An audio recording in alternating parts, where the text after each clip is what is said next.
Good morning mga par. Sa mga friends ko dyan na mga Islam, Jeddah, Saudi Arabia.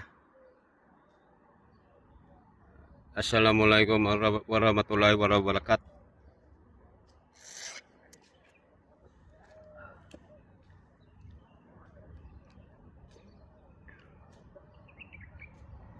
Dito na naman tayo sa subject natin, destination natin tuwing day off sa trabaho, Friday morning. Relaxation kung tuwagin. Cycling, pampalakas sa tuhod. Always yan. Basta wag lang umulan. Winter or summer season. Disiplina sa sarili mga par is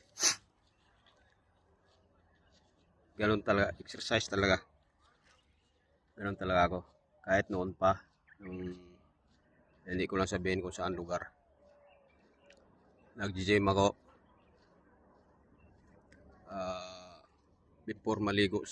after maligo sa umaga. Marami kami nun mga kasamahan. Exercise. Kahit mga 30 minutes. 30 minutes talaga. Tapos pag uwi ng hapon sa trabaho, gym pa rin. Exercise. 30 minutes. Again, 30 minutes na naman. Ayan. Everyday yun. Everyday. Ang pag-exercise kasi is hindi yan sa totoo lang. Hindi yan pang palaki ng katawan. Huwag ka maniniwala na exercise ka. Lalaki yung katawan mo. Lalaki yung katawan mo kung uras ka ng kaya para ka hindi ka naman ibinta eh. Yung mga baboy, ibinta mo yan kaya malakas yung kumain. Di ba? Ang pag-exercise, pampatibay buto yan. Maliit ka pero matibay pa. Di ba? Yung Manny Pacquiao, hindi malaking tao yan. O sino pa yan na iba na mga kuan. Ito, importante niyan, maliksi ka. Yung bang yung kasi nga maalis yung mga mo eh. Alabas yung mga taba-taba mo ba. Tapos yung hangin mo is walang barado ba. Lalaban ka kahit sa initan o lamigan. Di ba? Huwag din yung sobrang init kasi nakakasira mo yung subalat. Di ba? Ako dati trabaho ako ng construction. Kubaran ko pa yan. Alas 2 ng tanghali ba? Hapon. Yan. Taon nito kahit alas 12. Hindi ako nagdadamit. Di ba? Tibay ka kasi nga sanay ka. Pero pag once masubrahan din is sira din yung balat mo ba. Kasi may butas-butas yung balat natin. Ngayon is yan. Sira. So ang ibig ko lang sabihin is matibay ka, hindi ka madali hingal ba. Exercise. Maghahanap kasi yung katawan mo. Ako, sa totoo lang, pagka ganitong ayaw nila. Gusto ko sana hanggang alkor. Pero mahina man mata ko pag gabi, ayaw ko rin. Kahit mga madaling araw lang. Kasi nag-aagawan na yan ng dilim at liwanag. Ayan. Tapos, suutan ko naman ng telescopic ito. Pero pag gabi, hindi ako lalaban. Delikado kasi uyat ka pa sa trabaho. Yung resistensya mo doon is nandun pa rin. Kaso, bawas na. Kumbaga sa battery, sa cellphone, hindi na yun 100%. 65 na. 65 na yun, wala na. Kalagitnaan ng langit. Tuwad ka na doon. Gano'n na yung dila mo. Good morning. Ayun, binitawan niya yung Bira yung tao na yun.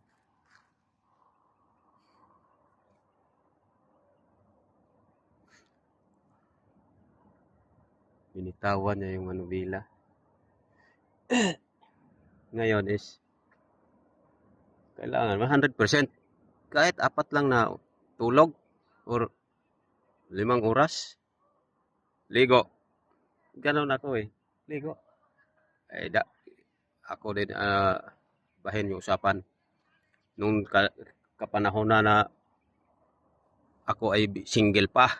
Oh, ako is malakas talaga ako uminom. Hindi ako nainom ng alak na kulang. Masus 5 tao, ubos namin yung isang container na tuba. Probinsya. 5 lang kami katao. Iwan ko lang kung mapansin to nung kainuman ko doon. Matanda sa akin ng 6 years. Ubos namin yung ano. Ako mga barkada ko is matanda pa sa akin. Hindi, wala akong barkada na bata pa sa akin. Yung mga ano na, matatanda. Single pa ako dati. Ubos namin yung ano, yung isang container na 5 gallon ba yun? O, ubos namin yan, tuba, probinsya. Hindi ako na, ligo. Ganun talaga ako, pag mag-exercise, kailangan malakas resistensya. Ngayon, pag sabi nung kasama ko na, inuman tayo, sige, mamaya, antayin mo ako. Ligo muna ako. Kasi, inuman to. Alam nila na pag inuman, di ako nainom ng pautay. Hindi. Kailangan, diretso tulog. Hindi rin tayo mag-amok ng gulo kung malasing. Kasi bawal din yung magsuka. Nainom ka tapos isuka. Wala silbi. Mahal yung alak. Bili ka ng alak mahal tapos isuka mo lang. Hindi pwede sa akin yan. Kailangan sa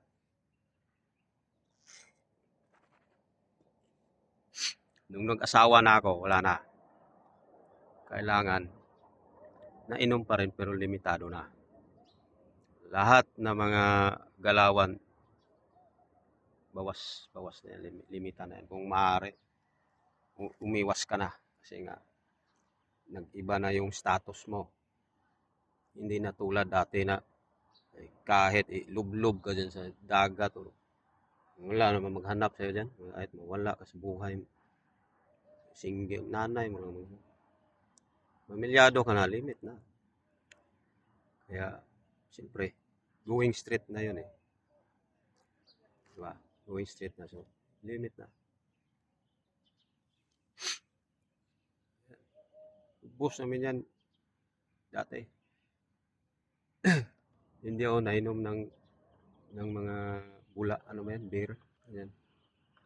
Hard gusto ko.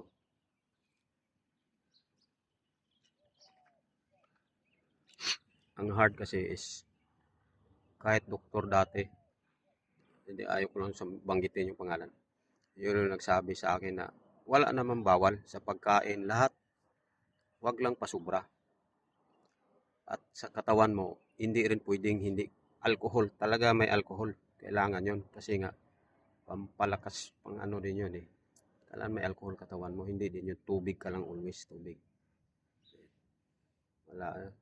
Ang katawan natin is kailangan may alcohol. 20 yung edad mo. Wala. Kimya.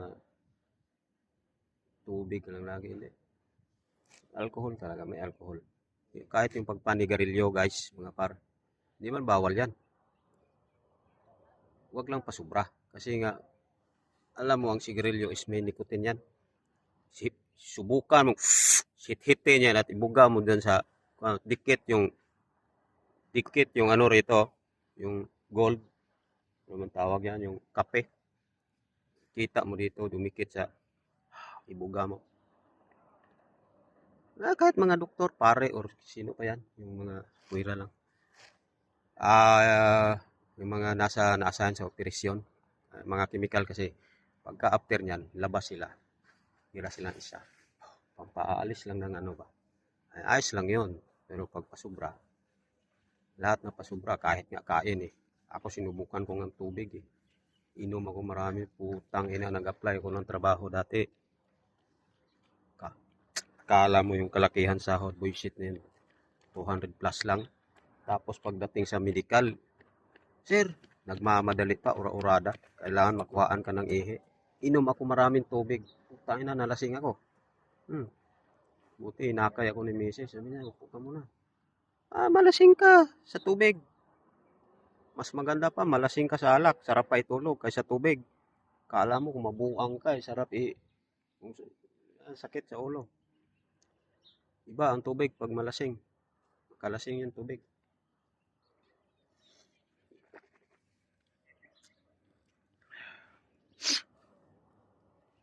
Pahinga muna ako saglit ng mga 20 minutes. Yan o, bisikleta ko. Ayan. Hindi ko na dinala yung tubig. Hindi naman talaga ako nagtutubig eh. Minsan kasi may salpak ko yan kasi dito lang lagi yun. Abutan, isang buwan yan dito. Yan pa rin. Tinanggal ko kasi dalhin ko yung tubig. Hindi naman ako tutubig. Dagdag bigat lang yan dyan sa, di ba? Kaya inalis ko. Pagka stop over, ito lang. Umlit paruta. Okay lang naman yan kasi nakapahinga ka na. Kasi habang nagbiyahe ka, kargahan mo ng bawal yan. Stop over ka, tapos pahingang konti, kain ka o konti lang din. At least maka-circulate na ba? Yun. Cute. Oh, cute ng bata. Oh. Hello, baby boy. Good morning.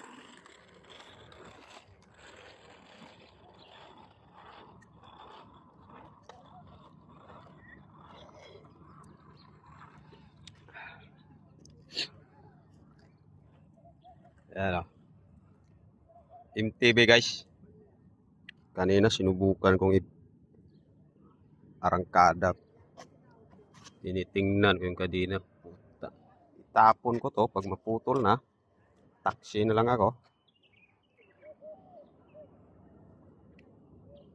Pinilit ko yung kadina eh.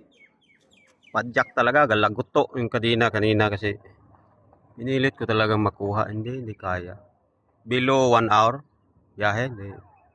60 kilometers. Papunta. 55 or 50 or 60 ganyan. Pinilit kong within 1 hour makuha ko tong biyahe na to. Ang layo ah. Within 1 hour to Cornets. Industrial to Cornets. Tapos Cornets to Lucel. Another naman 1 hour. Ngayon, pinilit kong makuha ng 1 hour yung biyahe na yon. Or below 2 hours. From Industrial to Cornets to Lucel. Below 2 hours. Hindi kaya pag ito ang dala ko. Hindi kaya. Tapos, hinto-hinto pa ako kasi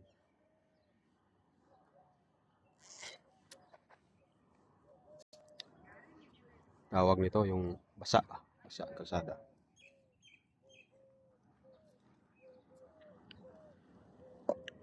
Hindi kaya. Maliit man to.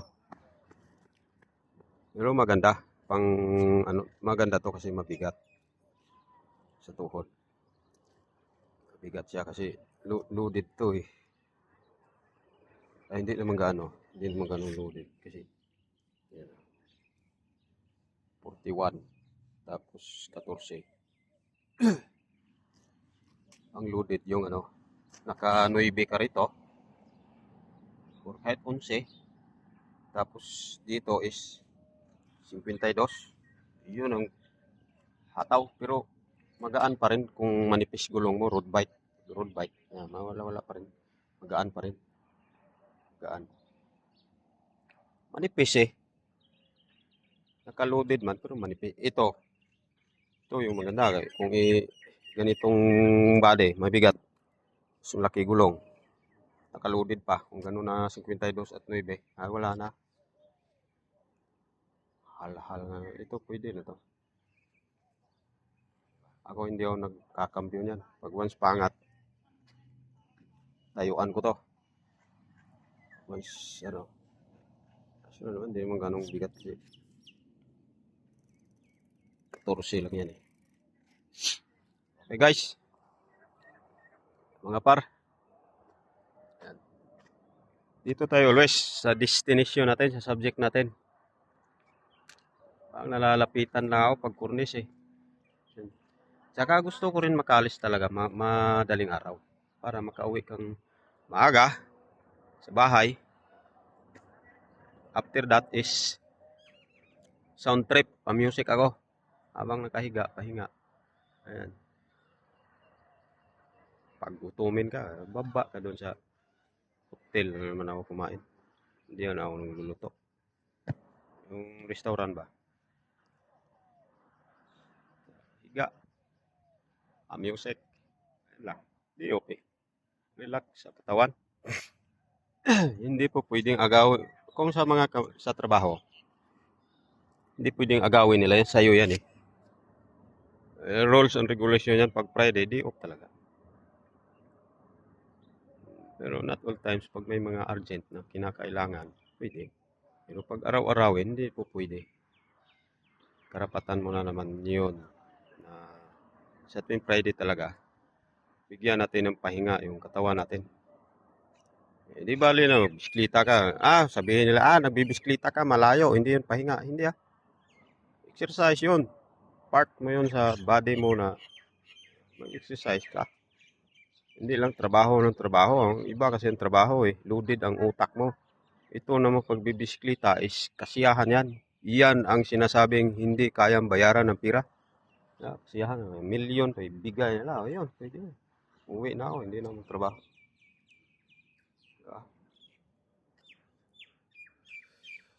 Ingay ito si Roger Moore eh. Dami sinasabi eh.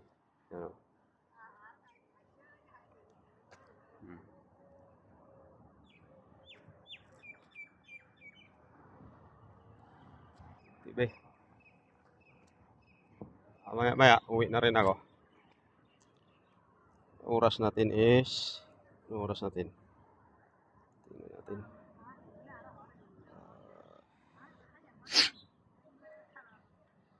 7:12.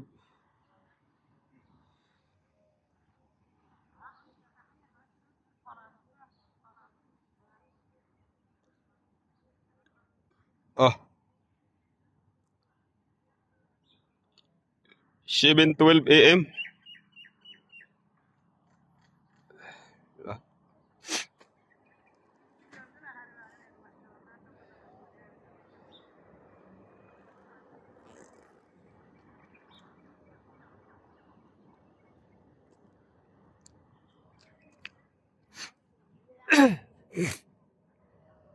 Tataka yung visor ko pag pumasok ko sa trabaho. Dati is wala naman akong telescopic. Ngayon nagte-telescopic na. Roger, ano nangyari? Sabi ko. Ito sir. Oh, kasi mahina mata eh. Mamaya kung may kuan, may papapating ng andun sa malayo yung ano, yung mga ID number yan. Hindi pwede na kuan. Akit pa ako hagdan yan. Dalhin ko na yung larga vista ko. Kain ka carrots? Sinubukan ko na yan. Puta na. Maninilaw din yung katawan, balat mo or yung ngipin mo kung always kang ganyan kasi direct tayo eh. Malakas ang ano din yun. Huwag ka maniniwala. Kain ka ng kalbasa o kain ka ng ano. Wala eh. Inheritance. Di ba? Or either, siyempre, ang gamit nga eh. Luluma nga yan eh. Pag lagi-lagi mong gamitin na walang, kailangan ganun din ang katawan mo. Disiplina sa sarili para long time or lifespan. Di ba? Haba ba? Mga welder oh. Pag kahit may ano yan, may mask yan. Pag once tamaan ka, yan oh, bato-bato.